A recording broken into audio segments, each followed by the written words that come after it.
Donc vous avez également en bas à gauche une petite question, voilà, un sondage sur lequel on vous encourage à répondre tout au long de ce webinaire. Donc nous allons commencer. Donc dans un premier temps, je me présente, Marine Vendée, chargée de mission à l'ARACT PACA, donc l'association régionale pour l'amélioration des conditions de travail. Et je suis aujourd'hui accompagnée de deux autres personnes que je vais laisser se présenter. Alors Gilles Morestin, Bullpat Service, une PME de 85 personnes à Bruxelles. Bonjour, Dalila Alice pour la Directe PACA, inspectrice du travail, et j'occupe les fonctions de référente juridique. Alors, pour entrer dans le vif du sujet, le programme que nous définissons dans le cadre de ces webinaires va se dérouler de la manière suivante. Dans un premier temps, nous allons voir ensemble le cadre réglementaire qui s'attache à l'égalité professionnelle. Dans un second temps, M. Morestin, pour l'entreprise Bullpat Service, témoignera de sa démarche de négociation en matière d'égalité professionnelle. Enfin, dans un troisième temps, l'ARACT vous présentera les outils de diagnostic du réseau ANACT-ARACT. Et enfin, nous consacrerons environ 15 minutes d'échange sur lequel, dans le chat, vous pourrez nous poser l'ensemble de vos questions et nous essaierons d'y répondre dans la mesure du possible. Pour vous préciser le côté pratique, ce webinaire a une durée totale de 45 minutes. 30 minutes seront consacrées aux présentations respectives de chacun des intervenants qui m'accompagnent ici. Et 15 minutes, comme je vous l'ai dit, un temps d'échange entre vous et nous. Donc n'hésitez pas à poser vos questions tout au long du webinaire. Nous prendrons le temps d'y consacrer quelques instants et d'y répondre dans les meilleures de nos possibilités. Alors, nous allons commencer tout de suite par le cadre réglementaire qui s'attache à l'égalité professionnelle. Alors, comme vous le savez, l'égalité professionnelle, avant d'entrer dans le cœur du sujet, il convient de poser quelques éléments de définition sur les notions qui gravitent autour de l'égalité professionnelle. On entend souvent parler de parité, de mixité professionnelle. Alors, l'égalité professionnelle en entreprise, qu'est-ce que ça désigne? Ça désigne l'égalité de traitement entre les femmes et les hommes, que ce soit en matière notamment d'embauche, de promotion, de qualification ou en termes d'égalité salariale. Mais l'égalité ne rime pas nécessairement avec la parité. La parité, ça signifie une présence numérique égale de femmes et d'hommes dans l'entreprise. Mais ça n'indique en rien des indications sur la répartition des tâches dans l'entreprise. L'égalité professionnelle doit également être distinguée de la mixité professionnelle qui, elle, renvoie à la présence de femmes et d'hommes dans l'entreprise sans forcément être paritaire au sein d'une même catégorie professionnelle. Voilà. Alors, pour entrer dans le cœur du sujet, vous le savez, en matière d'égalité professionnelle, le dialogue social prime sur la démarche la demande unilatérale de l'employeur. Donc, l'employeur est tenu d'ouvrir les négociations. En ce domaine, la périodicité de la négociation prévue par accord est de au moins une fois tous les 4 ans. Voilà, ça, ce sont des dispositions d'ordre public en matière d'égalité professionnelle et cette périodicité est également valable en matière de rémunération effective et de GPEC, gestion prévisionnelle des emplois et des compétences. En l'absence d'accord, à ce moment-là, on retombe sur ce qu'on appelle les dispositions supplétives, et là, on part sur une négociation annuelle en matière d'égalité professionnelle, ce qu'on va aussi retrouver pour la rémunération effective. Voilà. Donc, que l'on soit que les négociations réussissent ou pas, le texte à l'issue des négociations, si on aboutit à un accord signé, donc ce sera un accord égalité pro, à défaut, l'employeur sera tenu de mettre en place un plan d'action. Nous reviendrons dessus par la suite. Alors concrètement, qu'est-ce qu'on va retrouver dans cet accord ou ce plan d'action? Quel va être le contenu de cet accord ou de ce plan d'action? Eh bien, l'entreprise qui s'engage dans une démarche de négociation doit, dans un premier temps, poser un diagnostic. C'est quoi le diagnostic? C'est tout d'abord dresser un état des lieux de la situation de l'entreprise, identifier les domaines d'action dans lesquels l'entreprise va pouvoir améliorer sa situation en matière d'égalité professionnelle, Et ensuite, définir pour chacun des domaines d'action des objectifs de progression, des actions qui vont permettre d'atteindre ces objectifs, et enfin des indicateurs chiffrés qui vont lui permettre de mesurer les résultats des actions qu'elle a mises en place. Alors, bien sûr, le Code du travail pose quelques exigences selon les effectifs et la taille de l'entreprise. Que l'on soit en présence d'une entreprise qui est de taille, qui comporte un effectif inférieur à 300 salariés, l'accord égalité professionnelle du plan d'action devra contenir au moins 3 des 9 domaines d'action listés par le Code du travail. Alors, parmi les 9 domaines d'action, on a notamment la formation, l'embauche, les classifications, les qualifications, la promotion professionnelle, les conditions de travail, la santé et la sécurité au travail, mais également l'articulation entre la vie professionnelle, la vie familiale et la vie personnelle, et surtout la rémunération effective. Donc, pour une entreprise à effectif inférieur à 300 salariés, on devra retrouver dans son accord ou son plan d'action au moins 3 de ces 9 domaines d'action, sachant que la rémunération est un thème obligatoire. Et ceci vaut également pour les entreprises dont l'effectif est au moins égal ou supérieur à 300 salariés. Là, l'accord de plan d'action devra contenir au moins 4 des 9 domaines d'action que je viens de vous citer, dont la rémunération effective qui est, comme je vous l'ai dit, un thème obligatoire. Alors, pour réaliser son diagnostic, juste pour revenir sur le diagnostic, j'aimerais juste vous préciser que l'entreprise a à sa main un outil qui est très pertinent et très efficace. C'est la base de données économiques et sociales. Donc, c'est un outil qui est obligatoire pour les entreprises de plus de 50 salariés, qui existe depuis un moment, qui a été renforcé par la loi Rebsamen de 2015. Et cet outil va lui permettre de recueillir un maximum d'informations qui va lui permettre de fournir son accord ou son plan d'action. Je vous rappelle que dans la B2S, l'égalité professionnelle est un des thèmes obligatoires de la B2S. Alors, qu'est-ce qui va se passer si on n'a pas d'accord?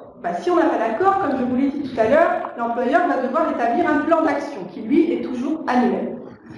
Si on n'a pas d'accord, si on n'a pas de plan d'action, qu'est-ce qui se passe? Eh bien, l'entreprise va pouvoir se faire infliger une sanction financière, donc une pénalité financière qui est à la main de la directe et qui s'élève à un montant total de 1% de la masse salariale. Donc ça représente un enjeu important pour les entreprises. Et bien sûr, il y a une procédure au préalable qui s'applique, c'est-à-dire que l'entreprise est amenée à se régulariser en cas d'absence d'accord ou de plan d'action, ou d'accord ou de plan d'action non conforme. L'entreprise est amenée à se régulariser par les services de l'inspection du travail. Elle dispose d'un délai de 6 mois. Et si elle ne se régularise pas dans ces délais, eh bien, la pénalité financière va devoir s'appliquer. Alors, bien sûr, le direct va apprécier ce montant, le maximum, c'est 1% de la masse salariale. Mais en fonction des efforts constatés par l'entreprise, en fonction des motifs de sa défaillance que l'entreprise pourra avancer, voilà, l'appréciation est large. Donc, il y a une autre sanction à celle-ci, dont on n'entend pas beaucoup parler, mais qu'il est bien de rappeler, c'est qu'une entreprise qui ne s'est pas engagée dans une démarche de négociation en matière d'égalité professionnelle se verra refuser l'entrée à un marché public. Voilà, elle ne pourra pas soumissionner à un marché public.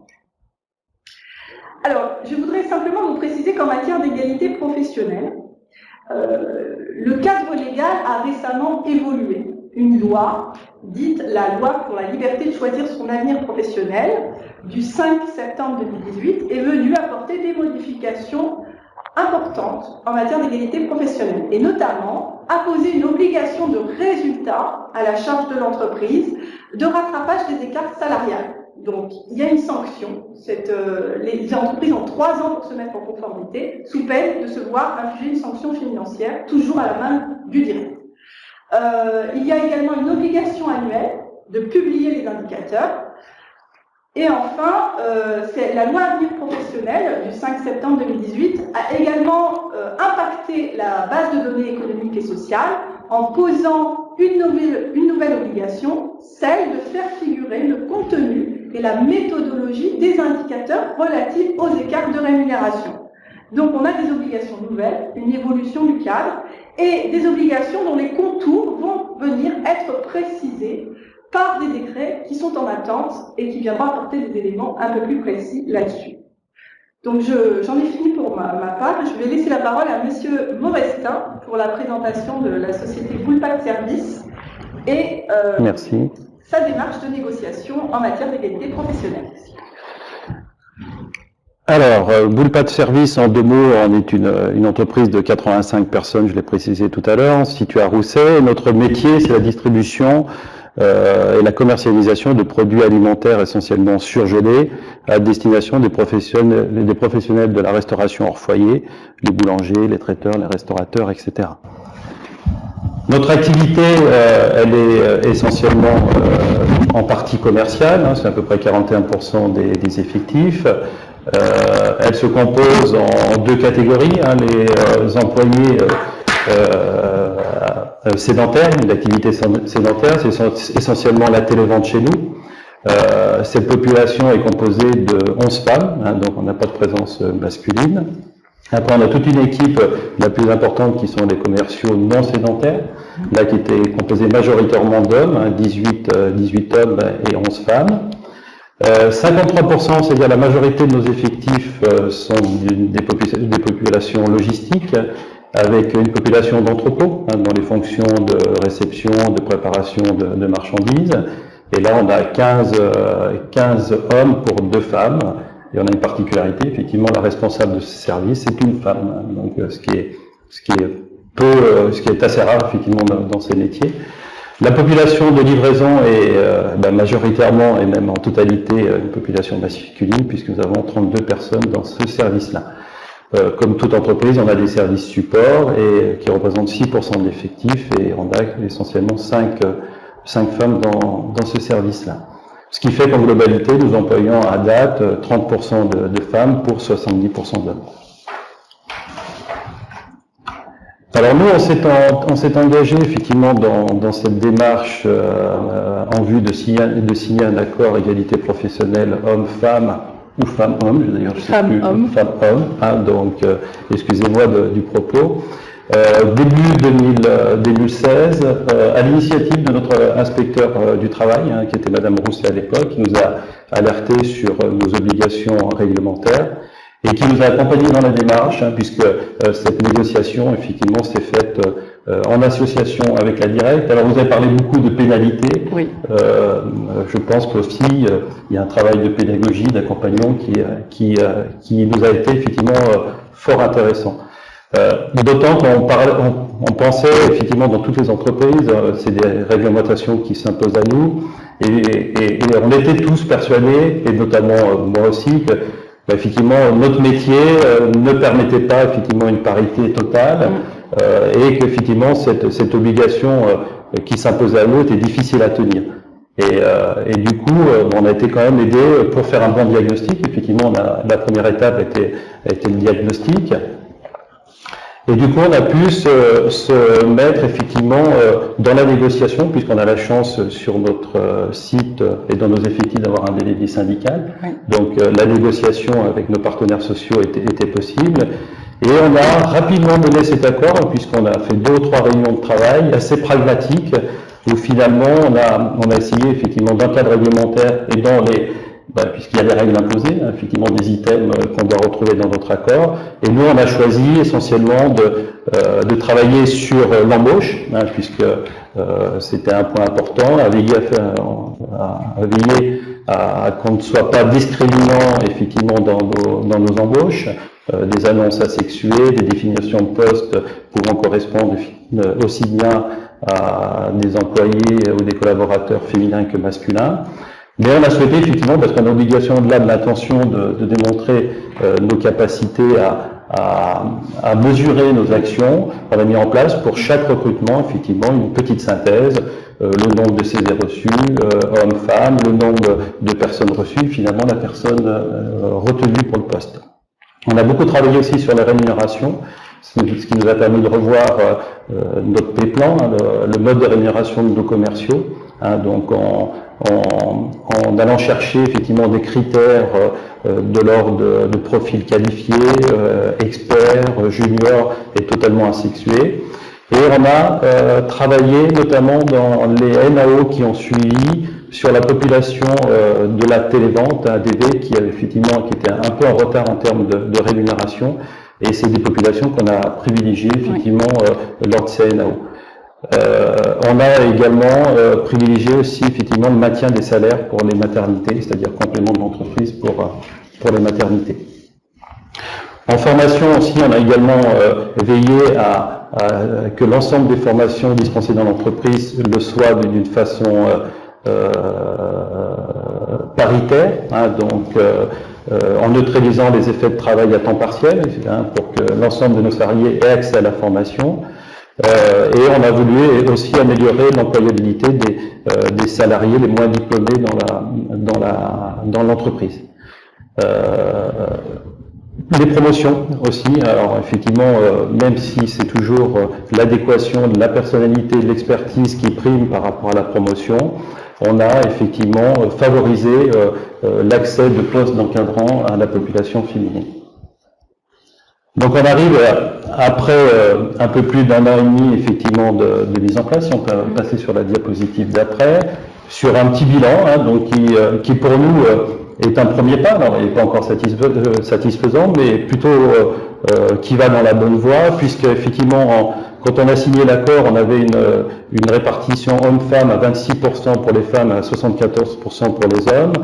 Aujourd'hui, alors on a un peu progressé, hein, donc les effectifs de l'entreprise sont stables, mais on est passé de 26 à 29% pour les femmes, et à 71% bien évidemment donc pour les hommes. On a dans le volet formation accentué les formations de nos personnels féminins, hein, puisque elles représentent aujourd'hui 29% de l'effectif, et on a dispensé 34% de nos formations sur ces populations-là.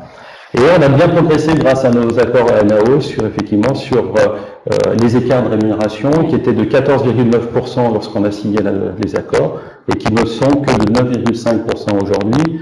Bon, toutefois comparé à un niveau national qui est de 16,7% effectivement au national.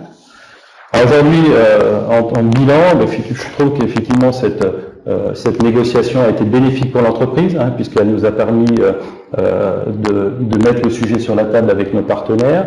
Maintenant, ça fait partie d'un ingrédient de la qualité de la relation avec nos collaborateurs, et on en fait un point régulier au CE chaque mois. On a le plaisir de voir que nos performances se sont améliorées, c'est satisfaisant.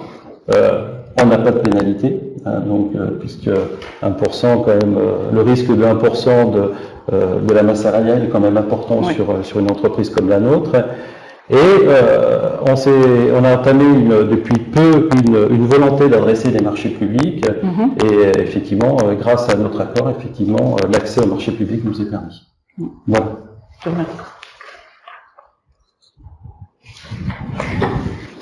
Je vais prendre le relais, merci. Donc, suite à ces interventions, on comprend l'enjeu d'avoir un diagnostic de qualité. Et comme Dalila nous le présentait tout à l'heure, on a un outil qui s'appelle la BDES. Mais le tout, c'est de savoir comment finalement mobiliser ces données des BDES pour faire un diagnostic de qualité pertinent et finalement réussir à faire parler vos données. Donc, le réseau Anactaract vous propose différents outils pour nous accompagner dans cette démarche de diagnostic. Et ce qui nous paraît important dans un premier temps, c'est pouvoir se poser des questions qui sont essentielles pour justement analyser cette BDES. Tout d'abord, les hypothèses. C'est de savoir s'il existe des hypothèses qui structurent votre BDES. Donc, je vais vous en présenter quelques-unes tout à l'heure. Concernant les données, c'est très important de savoir si vos données, elles sont pertinentes pour réaliser votre diagnostic, si elles sont également transparentes, si elles reflètent bien la réalité du travail. Et voilà, également prendre des données qui sont claires et lisibles. Ensuite, vous devez établir des graphiques et des tableaux. Donc, il faut savoir que chaque tableau doit pouvoir s'accompagner de graphiques qui également doivent faciliter la lecture et représenter les données. C'est-à-dire qu'on doit permettre d'identifier s'il y a des sur- ou des sous-représentations de certains indicateurs dans différents emplois en fonction de l'effectif. Par exemple, si on prend l'indicateur de l'absentéisme, c'est de pouvoir faire refléter si on a un fort taux d'absentéisme ou non dans un emploi en particulier en tenant compte de l'effectif global. Et puis, dernièrement, vous avez la partie analyse et explication. Donc, est-ce qu'on peut proposer une analyse qui est suffisamment fine, qui est au plus proche de mon métier? Est-ce que je peux faire finalement un zoom par service? Et est-ce que mes éléments d'explication s'appuient sur des hypothèses de causalité, donc qui se rapprochent du terrain? Alors, les hypothèses, on va en parler un peu plus précisément. On va vous proposer 4 axes de travail. Donc, comme Dalila le disait tout à l'heure, il existe 9 domaines d'action, avec 3 domaines d'action obligatoires pour les entreprises inférieures à 300 salariés et 4 domaines pour les entreprises supérieures à 300 salariés, en tenant compte de la rémunération effective qui est obligatoire. Mais pour choisir ces domaines d'action et les rendre pertinents, on va s'appuyer sur des hypothèses. Donc, on a 4 axes de travail qui vont être la mixité, qui vont être également les parcours, les conditions de travail et de santé et l'articulation des temps. Donc à chaque fois, c'est de pouvoir poser l'hypothèse de l'écart en fait entre les hommes et les femmes en fonction de l'accès à l'emploi, en fonction de la promotion professionnelle accessible ou non. Pour les conditions de travail, ça va être l'exposition au risque et la pénibilité qui est parfois invisible, et l'articulation des temps de travail, ça va être l'accessibilité par exemple à du télétravail, à du temps partiel également pour les hommes, qui est quelque chose qui est un peu plus rare. Donc, une fois qu'on a posé ces hypothèses et qu'on a décidé finalement sur quel axe de travail on voulait s'appuyer, il va falloir mobiliser des indicateurs. Donc, on a des indicateurs à minima qu'on vous propose, mais c'est pas une liste exhaustive. Voilà, il y a d'autres indicateurs qui existent, mais ça permet finalement de vous orienter un petit peu. Donc, en fonction de chaque axe, par exemple pour la mixité, vous allez retrouver l'importance de prendre en compte l'effectif total, la catégorie socio-professionnelle, le service et l'emploi. Concernant l'axe de travail parcours professionnel, là, on va vraiment s'intéresser sur tout ce qui va toucher à la formation, à la promotion et à la rémunération. Les conditions de travail, là on va toucher cette fois aux indicateurs d'absentéisme, d'accidents de travail, d'accidents de trajet et de maladies professionnelles. Et donc pour l'articulation des temps, donc ce que je vous disais tout à l'heure, ça va être tout ce qui est congé paternité, maternité, télétravail et le temps partiel. Alors, si toutefois votre BDES, vous avez des difficultés à faire ressortir des tableaux et des graphiques et à mobiliser des indicateurs, sachez que le réseau Anactaract a un outil logiciel Excel qui s'appelle Égalité professionnelle, que vous pouvez retrouver sur le site de l'anact.fr, qui vous permet finalement de récolter l'ensemble de vos données BDES et d'établir systématiquement des tableaux et des graphiques à l'issue de ces données, en prenant en compte les 9 domaines d'action et un ensemble d'indicateurs. Donc ça vous facilite clairement l'utilisation finalement de votre BDES. Donc, en fait, vous avez ce genre de graphique qui vous est présenté, donc avec à l'issue du tableau depuis vos données de la BDES, et donc une analyse derrière qui peut s'établir. Dans cet outil, on vous propose également d'aller un peu plus loin et d'analyser les écarts en fonction des axes de travail que vous aurez mobilisés et en vous aiguillant sur le choix des indicateurs. Et puis, d'établir également une stratégie d'action en identifiant bien vos objectifs de progression, les actions que vous allez mettre en place et surtout indiquer des indicateurs chiffrés. Pour aller plus loin dans cette démarche, le réseau Anactaract a mobilisé plusieurs autres outils, notamment un quiz égalité professionnelle. Donc là, on va pouvoir tester finalement ses connaissances, peut-être se confronter aussi aux stéréotypes de genre que l'on peut avoir dans le monde du travail. Vous avez également à votre disposition un jeu pédagogique qui s'appelle Égalité en jouet, qui a été développé par l'ARACT Bretagne, où là l'objectif c'est de pouvoir concevoir des formations, des actions de sensibilisation à destination des dirigeants pour les accompagner et les sensibiliser finalement à l'importance de traiter la thématique égalité professionnelle. Et puis apparaître au premier trimestre 2019 un guide, les 10 questions sur la négociation, égalité professionnelle et qualité de vie au travail. Donc c'est un guide qui va paraître d'ici mars 2009. Et enfin, sur le site du réseau Anact, RECT, vous retrouvez un ensemble de vidéos également explicatives sur le cadre légal où voilà, on va rejoindre la partie de Dalila qui ira un peu plus également en profondeur pour vous expliquer tous les enjeux de négociation. Donc sachez que vous aurez un support en téléchargement qui est plus détaillé que celui-ci qui vous est présenté, avec l'ensemble des liens pour retrouver tous ces outils, les quiz, les vidéos, des documents, des articles, un peu plus en profondeur également sur la partie réglementaire et la BDES. Donc on en a fini pour nos présentations, on va laisser place au temps d'échange et à vos questions, donc si vous en avez. Donc on peut vous laisser encore un petit peu de temps pour poser des questions.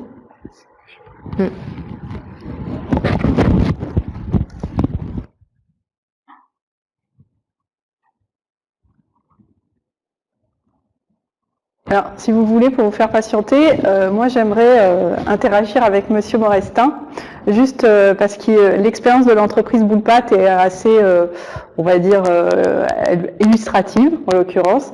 Monsieur Morestin, vous êtes passé d'un plan d'action à un accord égalité professionnelle. J'aimerais que vous reveniez un peu sur cette démarche parce que... En fait, quand votre collègue nous a proposé de rentrer dans le travail et de se poser la question effectivement à la problématique accord professionnel femmes-hommes, effectivement, dans un premier temps, on a parlé du plan d'action.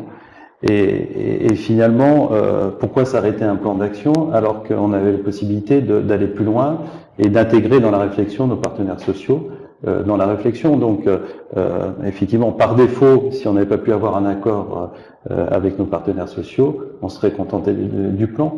Mais finalement, on retrouve dans mon accord le plan, finalement, donc, allez, qui peut le plus, peut le moins, donc on est allé sur l'accord. Alors simplement, juste pour vous préciser qu'au départ, le plan d'action que vous aviez déposé en nos services avait été examiné, bien sûr, et jugé non conforme, parce qu'il manquait certains indicateurs, etc. Donc, donc on vous a mis en demeure de vous régulariser, et donc vous risquez la pénalité. Et entre-temps, vous avez rebondi, et donc vous avez réussi à négocier, et ce qui est très bien, et vous avez donc signé un accord, ça a débouché sur la signature d'un accord. Et sur cet accord, justement, j'ai pu remarquer, en parcourant votre accord, que vous aviez justement utilisé l'outil ANAT pour faire votre diagnostic. Oui, voilà. Bien sûr. Ouais, donc c'est un outil. Qu'est-ce que vous pouvez en dire par rapport est-ce que... Alors l'accord date de 2016, donc sincèrement, je me souviens plus précisément de l'outil. Mais je crois que c'est un outil qui était sur une base Excel, c'est ça.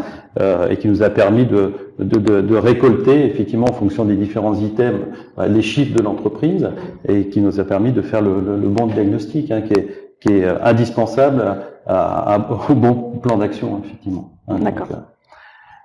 Et vous parliez tout à l'heure de l'accompagnement des services de l'inspection du travail dans le cadre de cette négociation. Donc c'est plutôt quelque chose de positif pour vous. On a fait 2 réunions avec votre collègue parce que finalement on se retrouve parfois un peu seul face à ces objectifs réglementaires et de se dire finalement j'ai des populations essentiellement logistiques qui sont des métiers en tension où effectivement on a déjà du mal à embaucher. Et si on me rajoute une contrainte là-dessus, finalement, comment je vais faire, quoi. Donc c'est finalement un peu dédramatiser effectivement l'ambition, de mettre un pas effectivement dans la démarche, que celle-ci intègre tous les processus de l'entreprise. Et vous l'avez vu dans nos résultats, je crois qu'il ne faut pas s'attendre à une transformation radicale de nos effectifs, mais c'est pas à pas qu'on va arriver effectivement à progresser dans nos indicateurs. Ouais. Alors je vois une question de Monsieur Sébastien qui nous dit « Tout cela ne présente aucune obligation pour les entreprises de moins de 50 salariés ». Alors, simplement pour vous rappeler, il faut bien distinguer entre le champ de la négociation et le champ de la pénalité. Dans le champ de la négociation, on va retrouver toutes les entreprises, quel que soit l'effectif. Donc, toutes les entreprises sont tenues d'ouvrir une négociation sur l'égalité professionnelle. Après, celles qui vont être soumises à la pénalité, ce sont les entreprises d'au moins 50 salariés. C'est elles qui verront se voir infliger une pénalité en l'absence de couverture par un accord ou un plan d'action.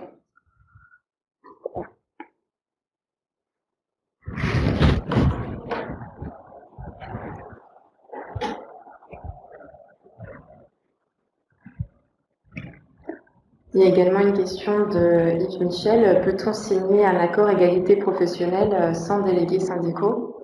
Alors, c'est possible, en fait, et il y a des conditions particulières sur lesquelles nous reviendrons par la suite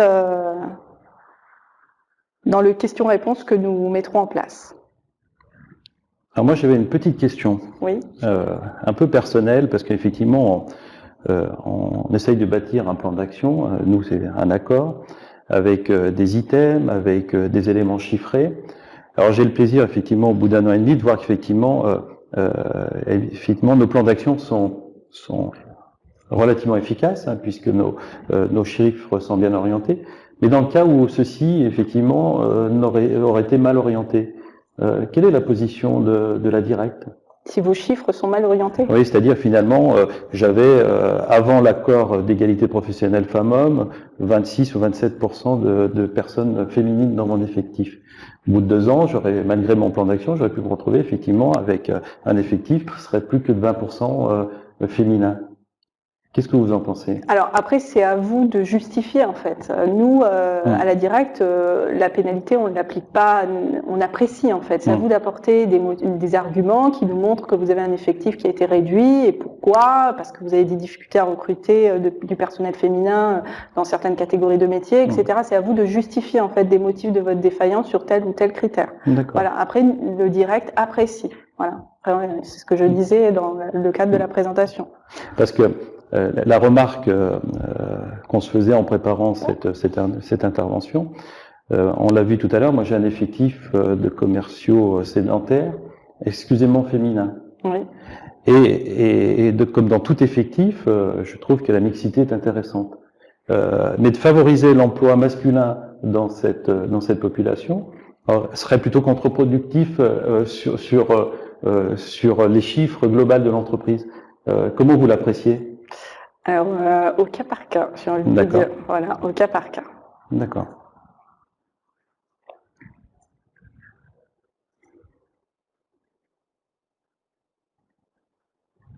Alors, une question de Sylvain. Alors, juste...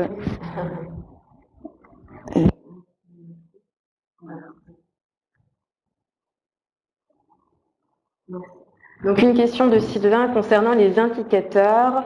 Doit-on les présenter par genre? Comment utiliser ces indicateurs sur les conditions de travail, en particulier AT, maladie, etc. Donc effectivement, la question de l'indicateur par genre va revenir pour chaque domaine d'action, hein, puisque on est vraiment sur une présentation de l'égalité femmes-hommes. Donc ça, c'est un indicateur qui reviendra peu importe les domaines d'action que vous mobilisez. Et concernant les indicateurs sur les conditions de travail, AT, maladie, donc c'est vraiment repartir finalement de votre BDES, de vos données économiques et sociales, et de pouvoir, c'est à vous finalement vraiment de les confronter en fonction de la pertinence et de ce que vous pouvez ressentir aussi de votre terrain. Quand je disais tout à l'heure faire parler les données, c'est vraiment aussi avoir un diagnostic qui est qualitatif. Il y a un ressenti aussi au sein de votre entreprise, d'une sensibilité de savoir s'il y a plus ou moins des conditions de travail dégradées dans un certain service. Donc le tout finalement, c'est de pouvoir croiser ces différents indicateurs, de ne pas les regarder de façon isolée. Et c'est bien pour ça que j'insistais tout à l'heure sur sortir des tableaux et pouvoir établir des graphiques qui sont lisibles et pertinents. Donc le tout est de pouvoir vraiment croiser ces différents indicateurs. Ensuite, libre à vous de les sélectionner en fonction vraiment de votre cas d'entreprise.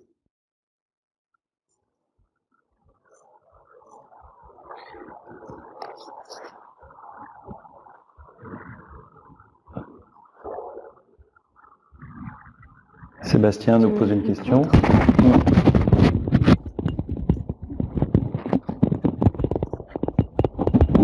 Alors, question de Monsieur Sébastien. Donc, vous nous dites merci pour votre réponse. Toutefois, comment mettre en place de tels accords quand certaines entreprises n'emploient que des hommes ou que des femmes?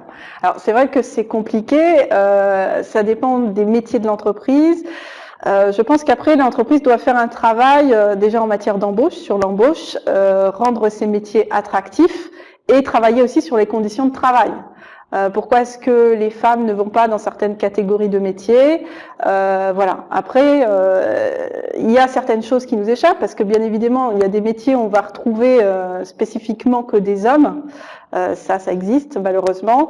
Après, c'est un travail à faire avec les partenaires, un travail aussi sur les qualifications, les diplômes, rendre attractifs les filières, etc. Donc, on n'a pas les solutions pour tout non plus. Voilà.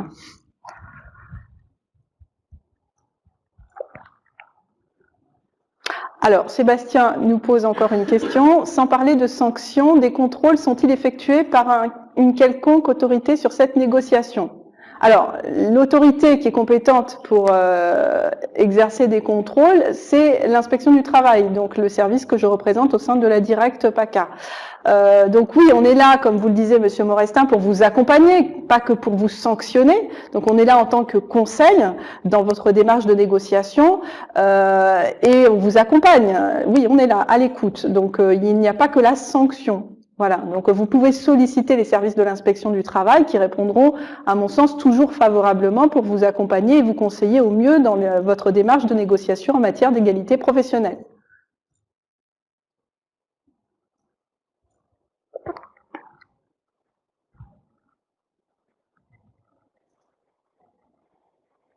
Alors oui, vous pouvez renégocier. Ah pardon, excusez-moi, une question de Monsieur Laurent. Donc un accord de 4 ans peut-il être renégocié dans les 4 ans? Alors oui, bien sûr, vous pouvez renégocier l'accord. Je vous ai dit, l'accord, la périodicité qui est prévue par accord, c'est au moins tous les 4 ans. C'est une disposition d'ordre public. Au bout des 4 ans, vous pouvez renégocier et repartir, re-engager la négociation. Il n'y a aucune limite à ça, oui.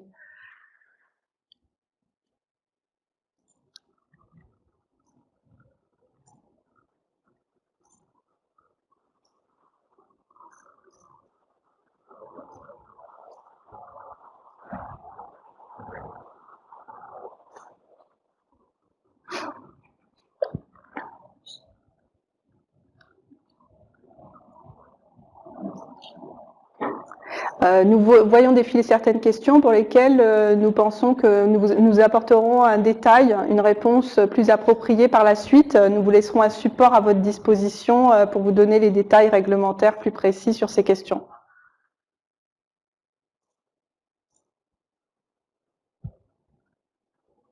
Alors oui, pour cette question, connaissez-vous, une question de Madame Florence, connaissez-vous les résultats de la mission confiée à la DRH de Schneider Electric à propos de la méthodologie à retenir pour évaluer et vérifier la réalité des écarts de salaire entre femmes et hommes?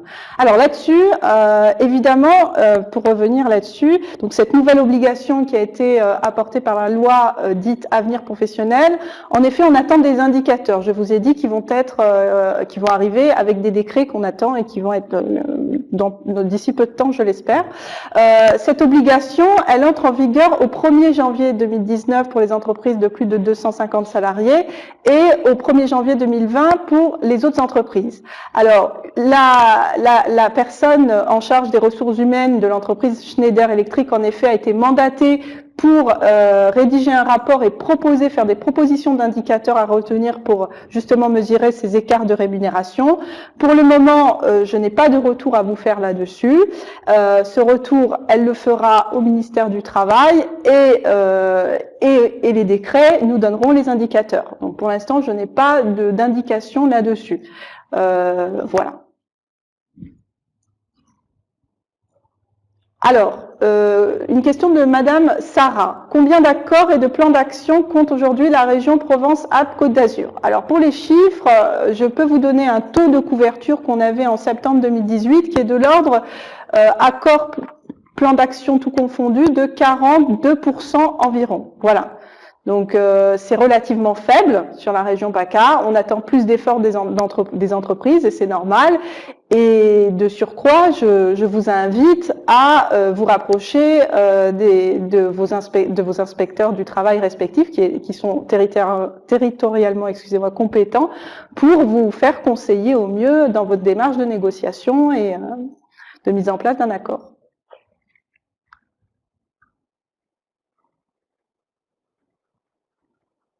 Est-ce qu'on a des entreprises qui ont été sanctionnées?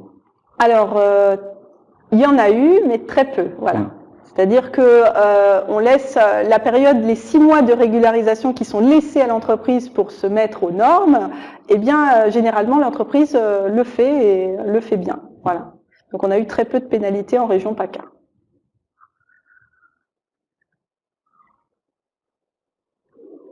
Alors bien sûr qu'une fois que l'accord arrive à échéance, elle doit renégocier pour remettre en place un accord, et si elle n'y arrive pas, l'employeur devra mettre en place un plan d'action. C'est une question de Madame Warda à laquelle je réponds.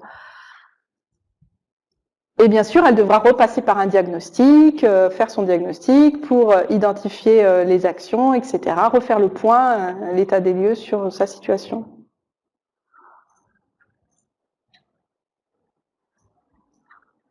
Alors, ça c'est pour vous, Monsieur Morestin. Alors, la question de Françoise, question pour l'entreprise, avez-vous questionné la CCI ou l'UPE sur ces sujets? Non, je ne l'ai pas fait, alors qu'effectivement on est membre de ces deux, excusez-moi du terme, pas association, mais organisation. Et non, on aurait pu le faire parce que je suis certainement, je pense qu'ils peuvent être en appui effectivement pour nous. Hein, donc, en ce qui concerne l'UPE 13, certainement. Oui. Et en plus, je pense qu'ils sont assez au fait de la réglementation là-dessus. Non, on l'a pas fait parce qu'effectivement, je pense qu'on a été bien accompagnés. Voilà, vous avez trouvé un agent de contrôle, l'inspection du travail. Voilà. Tout à fait. Donc, et ça s'est fait rapidement. Du coup, on s'est pas posé de questions d'aller chercher de l'information, des ressources ailleurs. Quoi. Et je voudrais souligner, pour rebondir sur ce que vous dites, que votre accord, il est vraiment bien fait. Voilà, je trouve qu'il est vraiment bien fait. Voilà, on a un accord qui est plutôt bien posé, un cadre bien clair. Donc, et je vois que l'outil a bien servi, l'outil ARAC. Donc, je vous invite à aller le télécharger et le consulter sur le site internet. Vous verrez que c'est un outil qui peut être très efficace pour mettre en place votre diagnostic. Vous avez aussi également, je me permets avant de conclure, vous indiquer qu'il y a des fiches de bonnes pratiques que vous pouvez aussi retrouver sur le site du ministère du Travail qui vous donnent des exemples suivant les domaines d'action, de types d'actions que vous pourrez mettre en place et d'indicateurs aussi que vous pourrez aller rechercher. Voilà. En tout cas, vous aurez tous les liens sur le support qui sera mis à votre disposition et qui sera beaucoup plus détaillé sur les obligations respectives.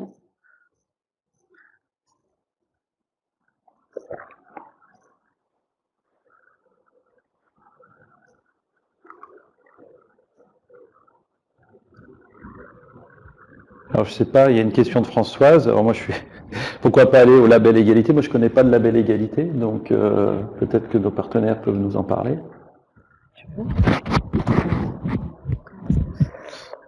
Alors, le label égalité, c'est un label dont peut se prévaloir une entreprise qui a justement rempli qui a négocié et qui a abouti à un accord égalité pro. Après, sur les détails du label égalité, je reviendrai là-dessus vers vous dans le question-réponse. Je vous propose de conclure ici. Donc nous vous remercions d'avoir participé à ce webinaire. Nous espérons qu'il vous a apporté des éléments de réponse. En tout cas, n'hésitez pas à continuer à poser vos questions. Comme nous vous l'avons précisé au début, nous vous apporterons des réponses et nous laisserons ce support à votre disposition en téléchargement libre sur les sites internet de l'ARACT ANACT et de la Direct PACA. Voilà, je laisse mes collègues vous remercier. Écoutez, merci pour cette participation.